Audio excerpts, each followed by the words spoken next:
મારા બાપા એની જુવાનીમાં જબરા ગિલિન્ડર હતા હો. સ્કિન કેર તા જો કર્યું તું એની, પણ હું કામ એટલો કાર્યો દેખાવ છું એલા?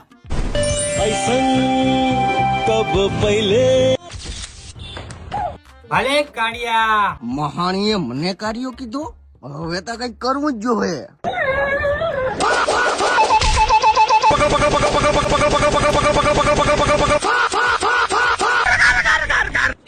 અરે બાપ રે. અરે આ સ્કિન કેર બિનકેર મૂકી દે, તારે જે જોઈ છે ને મારી હારે જ દફન થઈ ગયું છે.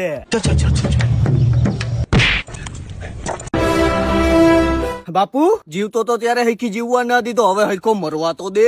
ઓલી તમે કઈક ખજાનાની વાત કરી હતી, ઈ લેવા આવ્યો છું. ઈ વરી કયો ખજાનો? અરે તમારી જવાનીમાં જબરા દેખાતા ઈ ખજાનો તો ઈ છે આ મુસ્ટેક નું ઓશિયન ફેસ વોશ. આ એક ફેસ વોશ એવું હે કે જે તારા દાસામાં કારા ડાગા થયા હોય, ખીલ થયા હોય, બે દૂર કરી દે હે. અને તારું દાસું જે તેલ ની વૈરી ઢોકે છે ને એમાં આ ફાયદો કરીએ. તારું દાસું એકદમ ધોરું ફૂલ જેવું કરી દે હે. આની અંદર સિલેસિલિક એસિડ, મુલેટી અને મેન્થોલ આવેલું છે. અને દીકરા એમેઝોન અને ફ્લિપકાર્ટ માં 13 લાખ થી વધારે આના પોઝિટિવ રિવ્યુ આવેલ હે. અને દીકરા આ એકદમ વ્યાજબી કિંમતમાં મળે હે, 125 રૂપિયામાં, જો તું એક સાથે બે મગાવે તો. પણ લેવાનું ક્યાંથી? જો તમારે આ પ્રોડક્ટ જોતી હોય ને તો આ વિડિયાની કમેન્ટમાં બેસ્ટ લખી નાખો ખાલી. હું આ પ્રોડક્ટ ની લિંક તમારા ડીએમ માં પુગાડી દઈ, ત્યાંથી ખરીદી લેજો.